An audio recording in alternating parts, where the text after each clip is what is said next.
मुझे शर्म आती है। भारत के प्रधानमंत्री कभी कहते हैं मंगलसूत्र चोरी हो जाएगा, कभी कहते हैं भैंस चोरी हो जाएगी, कभी कहते हैं रोटी चोरी हो जाएगी। प्रधानमंत्री ने शर्मनाक बयान दिया, कहते हैं बेटी चोरी हो जाएगी। मैं कहता हूं मोदी जी, अगर आपके रहते हुए बेटी चोरी हो जाएगी तो इस्तीफा दो प्रधानमंत्री के पद से और गुजरात में जाके घास छीलो। तुमको प्रधानमंत्री रहने का अधिकार नहीं है। गलत तो नहीं कह रहा हूं? 10 साल से तुम प्रधानमंत्री हो, रक्षा मंत्री तुम्हारा, गृह मंत्री तुम्हारा, 22 राज्यों में तुम्हारी सरकार, और तुम कह रहे हो बेटी सुरक्षित नहीं है। अभी क्या बोल रहे हैं प्रधानमंत्री जी? कह रहे एक है तो सेफ है।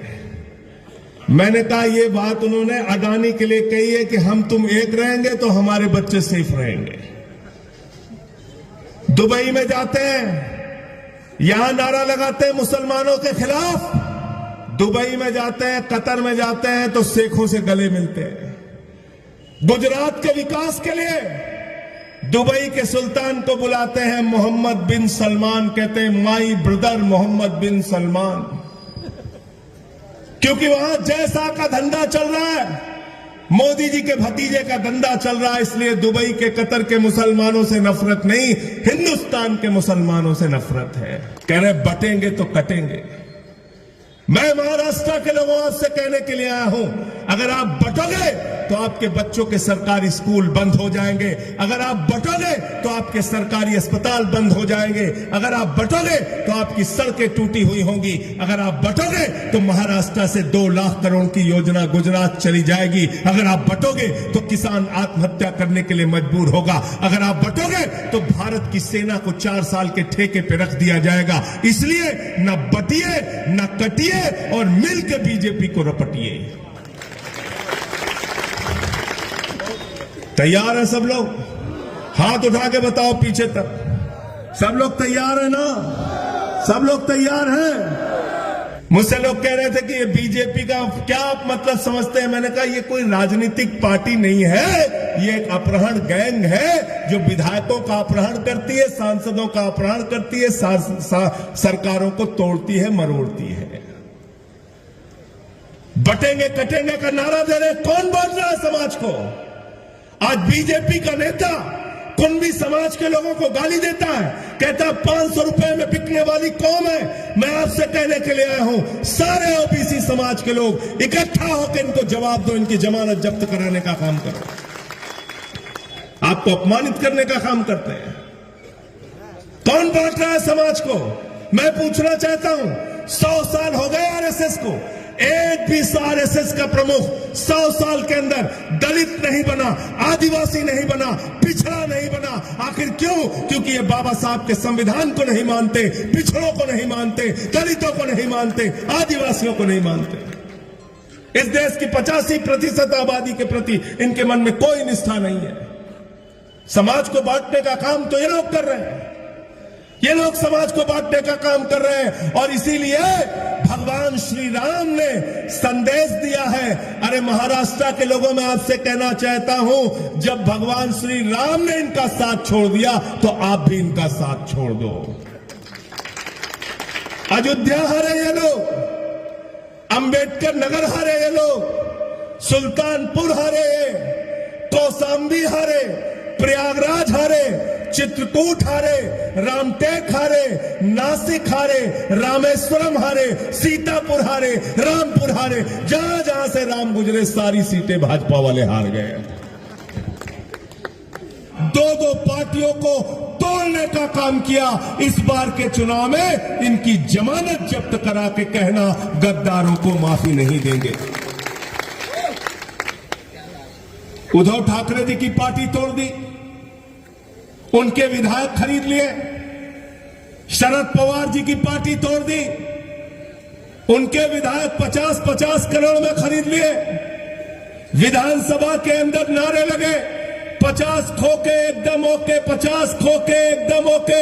अरे महाराष्ट्र की जनता ने विधायक चुना था बच्चों के स्कूल बनवाने के लिए, विधायक चुना था अपनी सड़कें बनवाने के लिए, विधायक चुना था किसान की समस्या के समाधान के लिए, विधायक चुना था नौजवानों के रोजगार के लिए। वो विधायक 50 करोड़ में बिक गया। ऐसे गद्दारों को छत्रपति शिवाजी महाराज के मानने वाले हराएंगे, हराएंगे और हराएंगे, ये संदेश आपको देना है।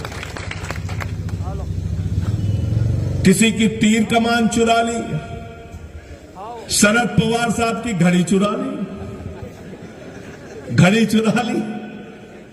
मैंने सुना था बाइक चोर होते हैं, कार चोर होते हैं, हमारी बहनों ने सुना होगा सोना चोर होते हैं, लेकिन ये बीजेपी वाले ये पार्टी चोर है, पार्टी चोर। कहीं तीर कमान चुराते हैं, कहीं घड़ी चुरा लेते हैं।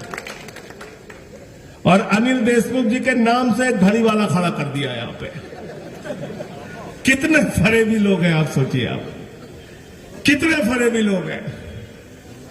अरे घड़ी वालों, भाजपा वालों, ये इस क्षेत्र की जनता ने तुम्हारे फरेब को पहचान लिया है और अब इनको मालूम है कि घड़ी बंद हो चुकी है। तुतारी बचाता हुआ आदमी सलिल देशमुख का चुनाव निशान है, उस पर बटन दबाएंगे।